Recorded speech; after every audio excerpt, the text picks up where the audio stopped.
I injured myself at work recently. It's funny because I've never cut myself with a box cutter, but I've cut myself on plenty of boxes. Boxes are the real danger. No one ever tells you that. But take it from me, razor blades are still very dangerous and you shouldn't handle them recklessly. Why hello everyone and welcome back to SamCastGS. I didn't make a video last week, let's move on. I wasn't sure what I wanted to talk about in this video, so I asked around and my girlfriend actually suggested that I talk about food because I'm kind of a picky eater and I could talk about that. So I was like, hey, I'll start talking about food and then I'll see where that goes. Get some water. So with that, let's dive right in with oranges. Oranges are a very aptly named fruit. They are orange.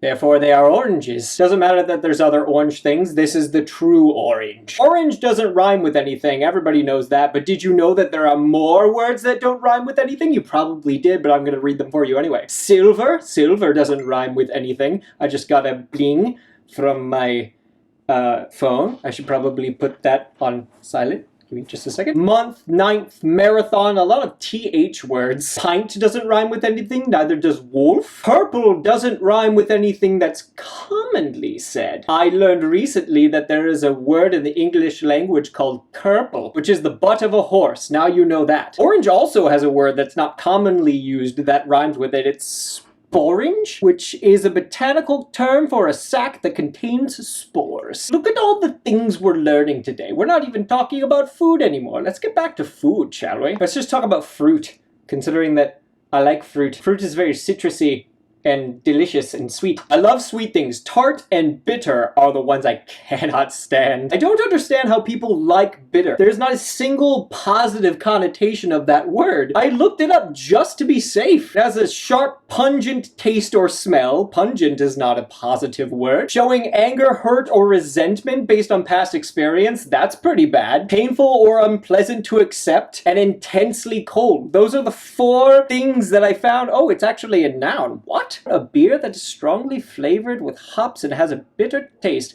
So bitter is a noun in terms of beer, but it's still describing the taste, so it's kind of I hate beer.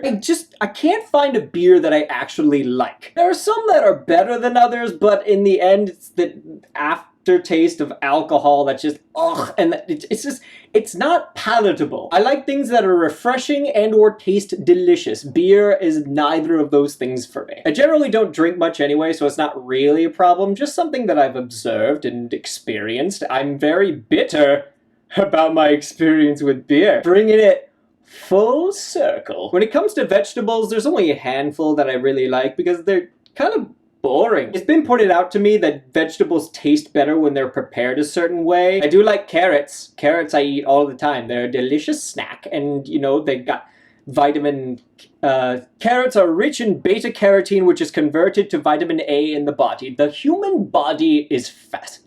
I have gotten used to trying more vegetables, which is good. Liz has been a very positive impact on me. She doesn't even have to try that hard to get me to try things. She was eating salmon recently and she just stuck her fork into a piece and said, "Do you want to try some?" And I was like, "No, I think sure." It was that easy. She has some kind of power over me and I'm not sure. It's probably witchcraft, except probably not, but it's funny to say that it's witchcraft. It's an exaggeration for comedic effect. Not that any of you assumed that I actually thought my girlfriend practices witchcraft. That's a very strange use for witchcraft, just making somebody more susceptible to trying new things. It's a very positive thing. I guess not all witchcraft is bad. I'm slowly turning in my chair. It's not all hexes and curses and crazy evilness. I'm sure that there are good things, good spells and enchantments and things like that, and the screen just kind of decided to change right there, I think. Unless I'm imagining things. I probably am, but I probably not. I don't know. It's one of the two. There's only 2 options, so I'm just going to cover all my bases and say that it's one of those 2. This video has truly lived up to the random nature of my channel. And again, I'm slowly turning. What is wrong with you, chair? Bread! Bread is good. Unless you are allergic to gluten or have celiac disease, in which case not all bread is good, just the kind of bread that doesn't kill you. Gluten-free food